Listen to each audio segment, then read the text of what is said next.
नमस्कार, आप सभी का स्वागत हमारे कार्यक्रम कृषि दर्शन में। मैं हूं मुकुल शर्मा। कृषि दर्शन में लगातार हम आपको बताते हैं किस तरीके से कृषि क्षेत्र का विस्तार किया जा रहा है, कौन सी नवीनतम तकनीकें आपके लिए लाई जा रही हैं। आज के कार्यक्रम की अगर बात की जाए तो खासतौर से आपको आज हम जानकारी देंगे किस तरीके से जैविक खेती में किसान अब सब्जी उत्पादन कर रहे हैं। इसके साथ साथ उत्तर प्रदेश में हमारे किसान किस तरीके से आलू की उन्नत फसल ले रहे हैं और उसकी खेती कर रहे हैं, यानी देखभाल भी कर रहे हैं। लेकिन सबसे पहले नजर डालते हैं खबरें खेती पर। IFFDC द्वारा किसानों को उच्च गुणवत्ता के बीज की उपलब्धता। गाय दूध नहीं देती फिर भी करोड़ों की कमाई। नई पद्धति विकसित होने से बढ़ेगा चारागाह का आकार।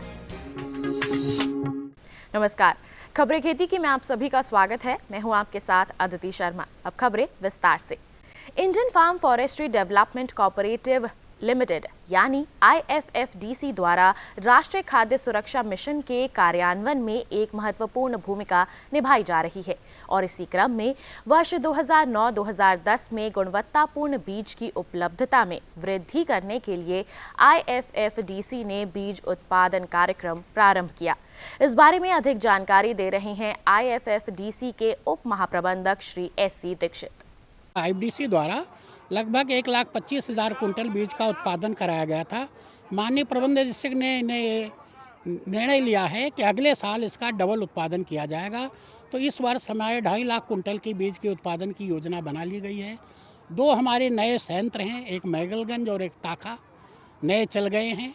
इस प्रकार से हमारा जो बीज उत्पादन है 2.5 लाख कुंटल अगले साल के लिए होगा और योग हमारी पर्याप्त हमारे इफ़को किसान सेवा केंद्रों के माध्यम से, IFFDC कृषक सेवा केंद्रों माध्यम से, IFFDC सेवा केंद्रों के माध्यम से तथा सहकारी समितियों के माध्यम से उनको वितरित किया जाएगा, जिससे किसानों को प्रमाणित बीज बोने से उनको 10 से 15% उपज अधिक प्राप्त होगी। किसान लोग आर्थिक रूप से स्वावलंबी होंगे। भारत सरकार द्वारा गोकुल मिशन की स्थापना के बाद हमारी देसी गायों की महत्ता और भी बढ़ गई है। इनके द्वारा प्राप्त गोबर और मूत्र से कई औषधियों का निर्माण होता है और गायों की बढ़ती उपयोगिता के मद्देनजर पशुपालक इनको अपनी आय के लिए अपना रहे हैं। पेश है एक रिपोर्ट। यूं ही छोड़ दिए गए अनुत्पादक यानी दूध न दे पाने वाली गायों को इन दिनों गौशालाओं द्वारा पाला जा रहा है। गौशालाओं से जुड़े सरकारी कार्यक्रमों को पंजाब, हरियाणा और राजस्थान की गौशालाओं ने प्रभावी रूप दिया है। सर्वेक्षण आधारित आंकड़ों के अनुसार एक गाय औसतन 10 किलो गोबर और 10 से 12 लीटर मूत्र देती है। परीक्षण बताते हैं कि मात्र 10 किलो गोबर से 7 किलो तक खाद प्राप्त हो जाती है, तो वहीं 10 लीटर मूत्र से विभिन्न उत्पाद तैयार किए जा रहे हैं, जबकि गाय के खान पान का खर्चा अधिकतम 50 रुपए ही आता है। इस तरह से गाय दूध भले ही न दे पाए, पशुपालक की बेहतरीन आय अवश्य करा रही है। पशुओं के चारे की समस्या को कम करने के प्रयास में लगे झांसी के वैज्ञानिकों ने ऐसी प्रणाली का विकास किया है जिससे हर साल चारागाह का आकार बढ़ेगा और चारे की समस्या में कमी आएगी। पशुओं के चारे की समस्या को कम करने के प्रयास में लगे भारतीय चारागाह एवं चारा अनुसंधान संस्थान झांसी के वैज्ञानिकों ने ऐसी प्रणाली का विकास किया है जिससे हर साल चारागाह का आकार बढ़ेगा। इस बारे में बताते हुए संस्थान के विभागाध्यक्ष डॉक्टर RV कुमार ने कहा कि संस्थान ने अनुपयोगी और बंजर पड़ी जमीनों पर ऐसी प्रजातियों के पौधों को लगाने की पद्धति तैयार की है जिससे चारागाह के क्षेत्र में वृद्धि होगी।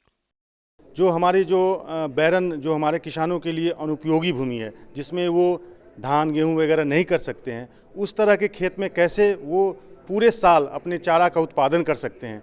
हम लोगों ने एक पद्धति डेवलप की है जिसके अंदर उन किसानों को वर्ष भर चारा मिलता रहे। उसमें बहुत सारे सिस्टम है हमारे यहाँ, महुआ है, पाकर है, शहतूत है, देशी बबूल है, उस तरह के पौधों को आप लगा सकते हैं। और उसके नीचे फिर हमारे पास 3 स्तरीय हमारे यहाँ पद्धति है। पहले स्तर पे हमारे यहाँ पेड़ लगाते हैं, दूसरे स्तर पर हम श्रब्स लगाते हैं, झाड़ियाँ लगाते हैं, जिसमें हमारे यहाँ ल्यूसीना भी है, हमारे यहाँ देशी बेड़ की प्रजाति हैं, वो आपका काट के खिलाओ। क्योंकि बरसात के समय हमारे पास घास होते हैं, घास दोनों तरह की घास हैं हमारे पास हैं, अंजन है, हमारे पास क्राइसोपोगोन है, हेट्रोपोगोन है, गिन्नी ग्रासेज हैं। उसके अलावा हमारे पास दलहनी चारे हैं, स्टाइलो है, उसके पास हमारे पास, जिससे कि आप बरसात के समय में आप चारे को काट के खिलाएं, घास को काट के खिलाएं। लेकिन जब बरसात समाप्त होती है और हमारे पास जब जाड़े का समय आता है, उस समय हमारे पास घास नहीं रहती है, उस समय हमारे पास जो चारे वाले वृक्ष हैं उसको आप काटें, उसको काट के आप जानवरों को खिला सकते हैं। तो इस तरह जो आपका एक समय जब हमें घास नहीं मिलती है,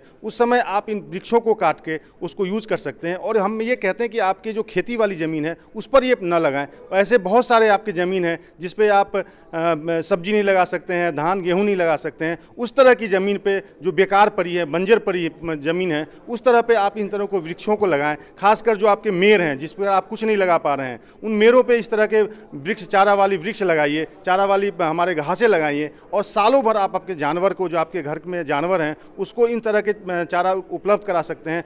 लगातार बढ़ता ताप फसलों की कार्यप्रणाली में बदलाव ला रहा है। तो आइए जाना जाए कि देश के विभिन्न भागों में मौसम का क्या है हाल। भारत मौसम विज्ञान विभाग के अनुसार अगले 3 दिनों के दौरान महाराष्ट्र, उत्तर आंतरिक कर्नाटक और तेलंगाना में न्यूनतम तापमान में 2 से 3 डिग्री सेल्सियस से गिरावट होने की अत्यधिक संभावना है। अगले 48 घंटों के दौरान पंजाब, हरियाणा, चंडीगढ़ और दिल्ली, राजस्थान, उत्तर प्रदेश, गुजरात में न्यूनतम तापमान में महत्वपूर्ण परिवर्तन नहीं होगा। आंतरिक ओडिशा, विदर्भ तथा छत्तीसगढ़ में 1 या 2 स्थानों पर शीतलहर स्थिति रहने की अत्यधिक संभावना है। अगले 2 दिनों के दौरान असम और मेघालय, नागालैंड, मणिपुर, मिजोरम और त्रिपुरा में 1 या 2 स्थानों पर घना कोहरा छाने की अत्यधिक संभावना है। बिहार, पश्चिम उत्तर प्रदेश के उत्तरी हिस्सों पर और पूर्वी उत्तर प्रदेश में 1 या 2 स्थानों पर घना कोहरा छाने की अत्यधिक संभावना है। खेती की खबरों में आज बस इतना ही। कृषि दर्शन कार्यक्रम में और अधिक रोचक और ज्ञानवर्धक जानकारियों के लिए आप देखते रहिए हमारा कार्यक्रम कृषि दर्शन। नमस्कार। ये लो और बताओ। बस। अरे ये क्या भैया जी, बस इतनी सी रासायनिक खाद? किसानी छोड़ रहे हो क्या? किसानी नहीं, नादानी छोड़ रहे हैं। मिट्टी की जांच कराई है।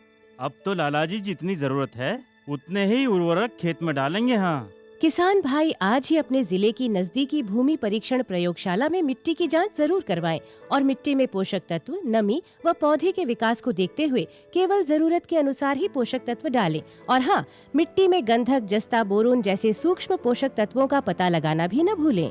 उर्वरक और जैविक खाद के सही उपयोग से भूमि का उपजाऊपन बनाए रखें, उत्पादकता बढ़ाएं, खर्चा घटाएं और बहुमूल्य विदेशी मुद्रा बचाने में भी सहयोग दें। और हाँ, धीमी गति से नाइट्रोजन उपलब्ध कराने वाले उर्वरकों जैसे नीम लेपित यूरिया को प्राथमिकता दें और यूरिया का पत्तों पर छिड़काव करें। अरे वाह, तू तो सचमुच समझदार हो गया रे। अधिक जानकारी के लिए संपर्क करें जिला कृषि अधिकारी या किसान कॉल सेंटर। किसान भाइयों बहनों, जैविक खेती की अगर बात की जाए, इस तरफ ना हमारे किसानों का रुझान है बल्कि लगातार सरकार की जो कोशिशें भी हैं वो भी रंग ला रही हैं। इसी कड़ी में अगर बात की जाए हरियाणा के सिरसा जिले की, तो यहाँ पर किसान जैविक खेती द्वारा सब्जी उत्पादन कर रहे हैं, जिससे न सिर्फ गुणवत्तापूर्ण सब्जी मिलती है बल्कि हमारे किसानों को फायदा भी पहुँच रहा है। आजकल जैसा माहौल चल रहा है, आप सभी भाई बहन जानते हैं कि जैविक खेती के ऊपर बहुत ज़्यादा जोर दिया जा रहा है, वैज्ञानिक तौर पे भी। और गुरुजी को तो ये बात कहते हुए बहुत साल हो गए कि भाई जैविक खेती की ओर जब तक हम लोग मुड़ेंगे नहीं, तब तक हमारा नेचुरल सिस्टम डेवलप नहीं होगा और तब तक ना तो पौधों की खैर है, ना जानवरों की खैर है और ना ही मनुष्य की खैर है, क्योंकि लाइफ इज़ एट रिस्क। और जब तक हम जैविक खेती की तरफ नहीं जाते, तो ऐसा ही एक मॉडल गुरुजी की कृपा से खेती बाड़ी की जितनी हमें टिप्स देते हैं, गाइडेंस देते हैं, वो एक मॉडल तैयार किया गया जिसके बारे में हम उसी खेत में हम खड़े हैं। जहाँ तक हम बात करें रोज़मर्रा की ज़रूरतों की, तो सबसे पहले सब्जी की बात आती है कि अगर हमने जैविक खेती के बारे में सोचना है, अन्न है, सब्जी है। यहाँ अधिकतर जैविक खेती से हम पैदा कर रहे हैं सब्जियाँ। जिस खेत में मैं खड़ा हूँ ये ऑर्गेनिक फार्म है, इसमें किसी भी तरह का केमिकल यूज़ नहीं होता, किसी भी तरह का पेस्टिसाइड यूज़ नहीं होता, सिर्फ इसमें ऑर्गेनिक 100% ऑर्गेनिक। और ये ज़मीन जिसमें मैं खड़ा हूँ पिछले 15 साल से ऑर्गेनिक चल रही है कि गुरुजी हमें बहुत सालों से जैविक खेती की तरफ, ऑर्गेनिक खेती की तरफ डाइवर्ट कर रहे हैं। उसी का एक रूप है कि पिछले 15 सालों से हम इसी लाइन में हैं। जिस खेत में हम खड़े हैं वह खेत ऑर्गेनिक फार्मिंग का है। डिफरेंट टाइप्स की वेजिटेबल मेरी बैकग्राउंड में आपको नज़र आ रही होंगी, जी अलग अलग तरह की सब्जियां हैं जो लगाई गई हैं। और इसके साथ साथ क्या खास बात है, यहाँ इस खेत में आप देखोगे भाई, पानी की कमी दुनिया में हर जगह है। कोई भी ऐसी जगह नहीं है जहाँ पानी की फसल के लिए बहुतायत हो। तो यहाँ भी पानी की बहुत ज़्यादा बचत की गई है। जो पानी आता है ड्रिप सिस्टम से हम कर रहे हैं खेती। आप देखोगे मेरे पीछे इधर शेड्स इसके अंदर खड़े हैं, कोई घास नहीं है, ज़्यादा खरपतवार नहीं होती, और ड्रिप से सिर्फ पौधे की जड़ में ही पानी जा रहा है और उससे पानी की बचत तो होती ही होती है। इसके साथ खाद की, और जो जैविक खेती के लिए जिस तरह के टॉनिक्स न्यूट्रिएंट्स हम सब्जी को, प्लांट्स को देना चाहते हैं वो स्पेसिफिकली उसकी जड़ों में ही चला जाता है, वो वेस्ट नहीं होता। उस खुराक को जो हम पौधे को देना चाहते हैं खरपतवार नहीं खा सकती, क्योंकि खरपतवार बीच में पैदा होती है थोड़ी बहुत, और वो बहुत ही कम होती है जब हम ड्रिप से सिंचाई करते हैं। तो दूसरा मॉडल एक और जगह भी हमने किया है जहां हमारे पास ड्रिप सिस्टम नहीं है, मानो कोई गरीब किसान एकदम ड्रिप पर नहीं जा सकता, तो उस पर सब्जियां बेड्स के ऊपर लगाई गई हैं। भी बेड के ऊपर भी पानी की बहुत कमी से, बहुत कम पानी से काम चल सकता है। तो ये इस तरह की सब्जी है बहन भाइयों, आप देखोगे। और इसमें जो कुछ भी हम यहाँ कर रहे हैं गुरुजी की रहनुमाई में, ये सब कुछ इतना अच्छा किया जा रहा है। और बहुत जगह के इलाके के दूर दराज के किसान आते हैं जो ये सब कुछ उनको ट्रेनिंग दी जाती है। यहाँ हमारे बाग हैं जैसे यहाँ लगे हुए ऑर्चर्ड, वो सारे ऑर्गेनिक हैं। और उसके अंदर ऑर्चर्ड के बाग के अंदर ड्रिप सिस्टम जो लगा है, उस गमले के अंदर सब्जी उगाई जाती है उसी पानी से, उसी टॉनिक न्यूट्रिएंट से जो हम बाग को दे रहे हैं, जो हम उस बाग के बूटे को, पौधे को दे रहे हैं, उसी से विदाउट एनी किसी और एडिशनल एक्सपेंसेस के बिना वो सब्जी ले लेते हैं। उत्तर प्रदेश के फिरोजाबाद जिले की अगर बात की जाए किसान भाइयों, यहाँ एक गांव है हजरतपुर। इस गांव को इफ्को ने गोद लिया हुआ है और इसी वजह से लगातार यहाँ पर किसानों को सारी जानकारी दी जाती है। कोई भी समस्या उनके कृषि क्षेत्र में आती है उसका समाधान बताया जाता है। और ख़ासतौर से अगर बात की जाए क्षेत्र में आलू की खेती अच्छी होती है तो यहाँ पर किसानों को जानकारी दी जा रही है इफ्को द्वारा, कैसे वो उन्नत ढंग से आलू की खेती कर सकते हैं और कैसे आलू की फसल की देखभाल करें जिससे उनकी पैदावार अच्छी हो और किसानों को मुनाफा भी अच्छा मिले। किसान भाइयों, इस समय हम आगरा मंडल के फिरोजाबाद ज़िले में हैं और यहाँ के आसपास काफ़ी आलू की खेती होती है और बहुत ही एक तरह आधुनिक ढंग से खेती करते हैं। और जहाँ इस गांव में हजरतपुर में है, यहाँ इफ्को ने इस गांव को गोद लिया है। आइए पूछते हैं यहाँ इफ्को ने क्या कुछ किसानों को जागरूक किया और किस तरह आलू की खेती कर रहे हैं। आपका नाम क्या है? किशनवीर सिंह।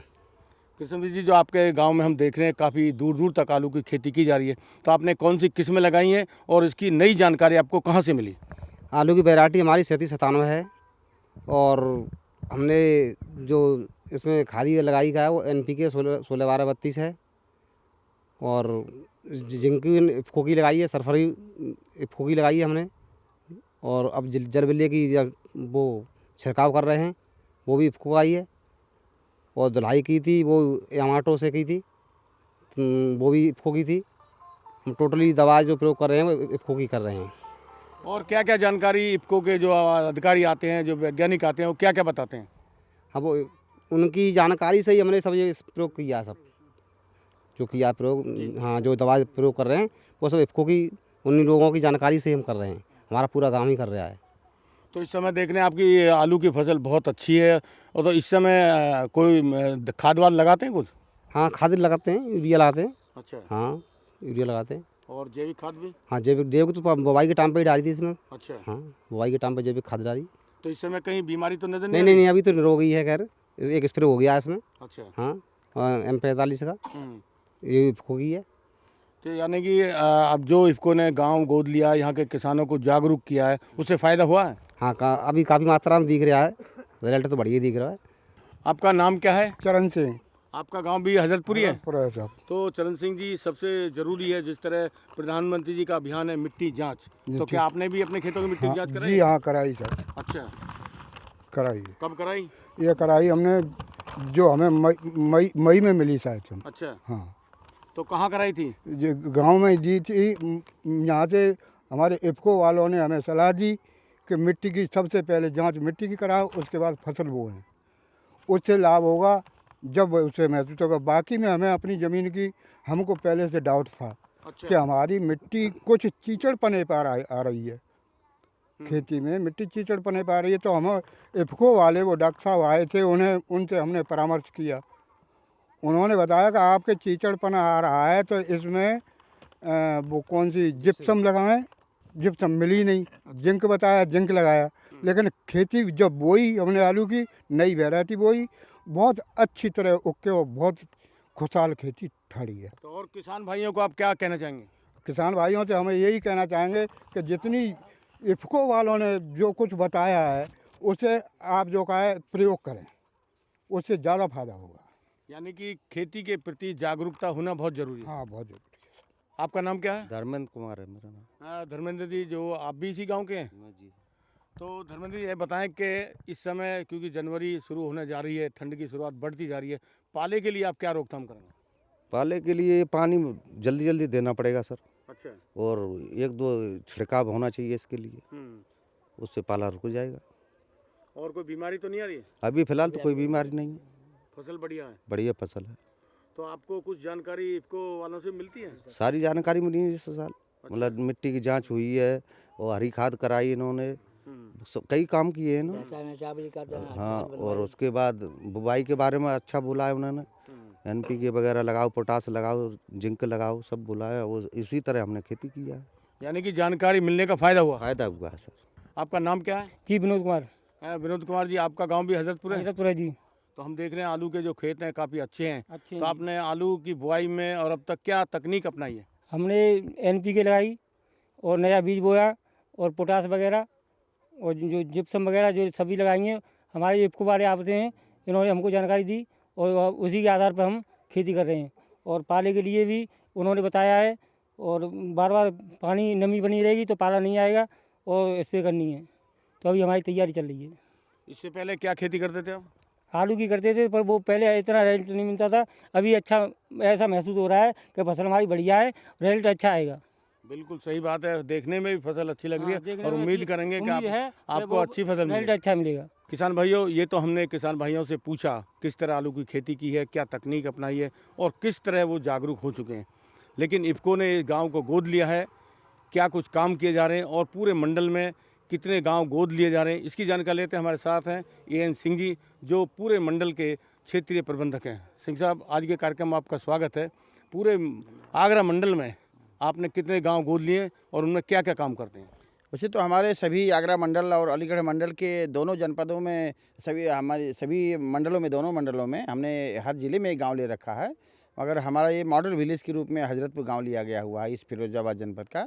इस गांव में हम विशेष रूप से अपनी सामान्य योजनाओं के अलावा अलग से भी कई तरह की जागरूकता के लिए हम यहाँ अभियान के रूप में कार्यक्रम चला रहे हैं और सुझाव दे रहे हैं लोगों को कि जो है आप इस तरह से खेती को करें, इस तरह से आपका विकास हो सकता है। जैसे इस गांव को लेने के बाद इस गांव में खेती की जानकारी के साथ साथ हम यहाँ वृक्षारोपण कार्यक्रम वगैरह भी करवा रहे हैं। हरी खाद की जानकारी के लिए ढैंचा की यहाँ पर बुआई करवा रहे हैं और किसानों की लागत कम करने के लिए इनको हम बेसल रूप में खादों को व्यवहार कम करने के लिए बताया जा रहा है। साथ में कंपोस्ट और ऑर्गेनिक खादों के व्यवहार के लिए बताया जा रहा है। और जल बिल उर्वरकों के छिड़काव के लिए इफ़को के एक और उत्पाद आया है सागरिका, जो प्राकृतिक रूप से ये उत्पाद है। इसके छिड़काव से हमारी फसलों में बहुत अच्छा पैदावार की बढ़ोतरी की संभावना इसमें है, जिसकी व्यवहार के बारे में बताया जा रहा है।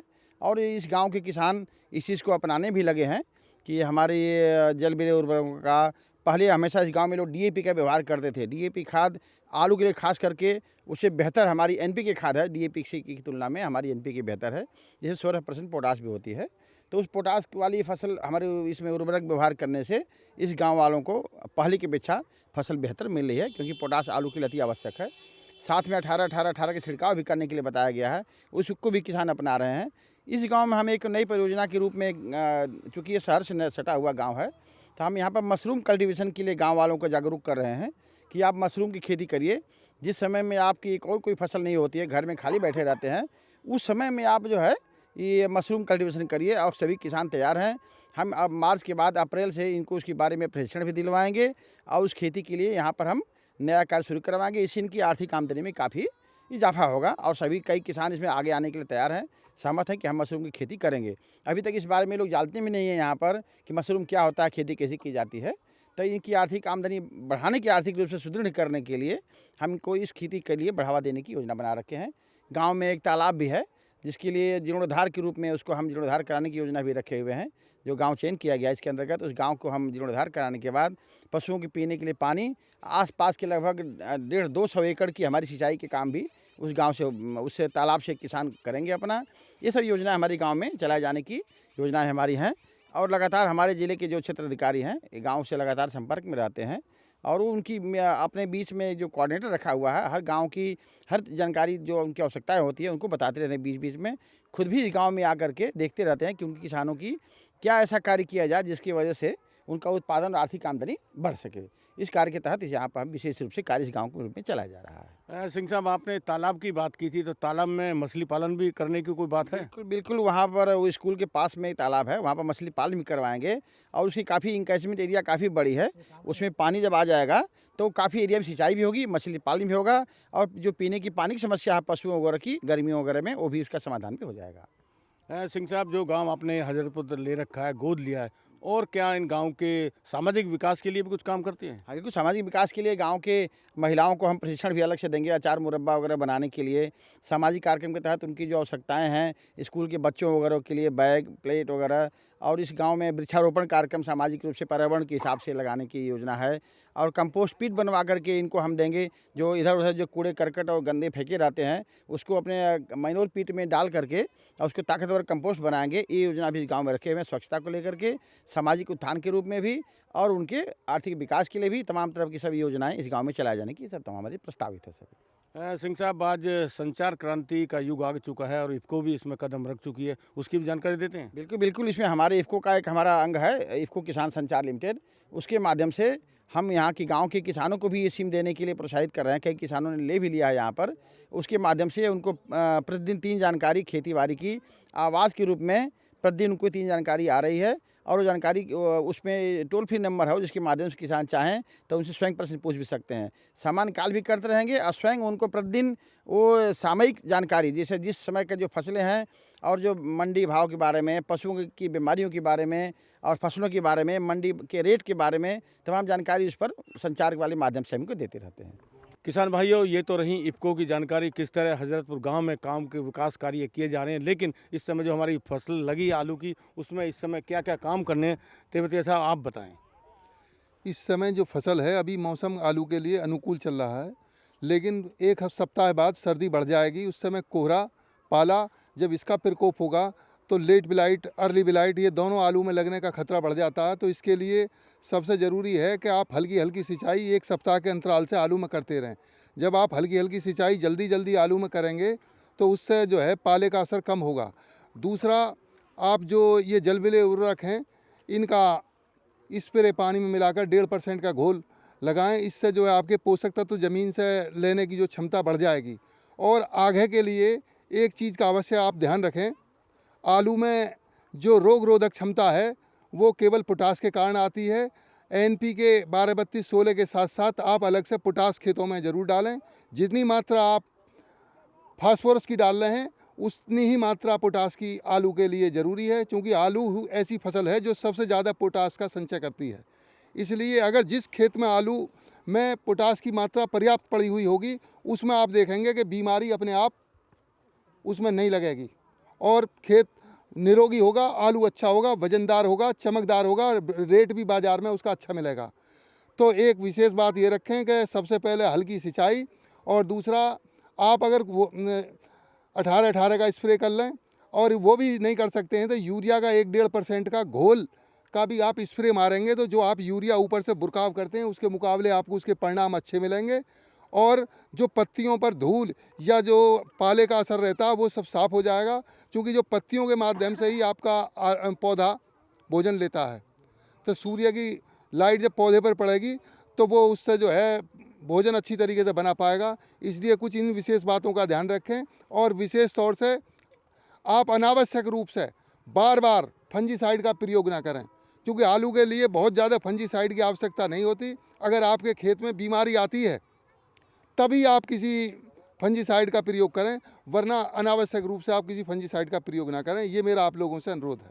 बिल्कुल तेवते साहब, आपने सही कहा। हमारे किसान पहले की अपेक्षा जागरूक हो चुके हैं और हमारे किसान भाई भी जो आपने जानकारी दी, इन सब बातों के लिए आपका बहुत बहुत धन्यवाद। Thank you.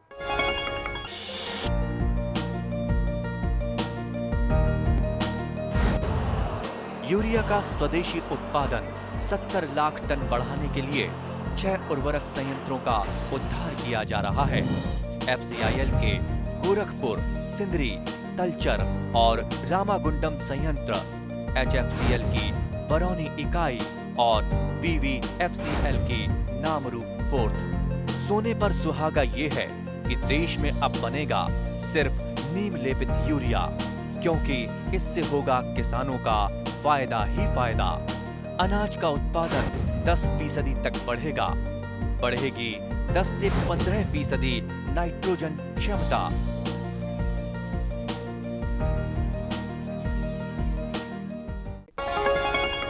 कल फिर हाजिर होंगे कुछ नई जानकारी के साथ। बताएंगे आपको किस तरीके से लगातार आप और हम मिलकर न सिर्फ कृषि क्षेत्र का विस्तार कर रहे हैं, बल्कि ये हमारे किसानों के लिए कैसे फायदेमंद साबित भी हो रहा है। फिलहाल के लिए दीजिए इजाजत, नमस्कार।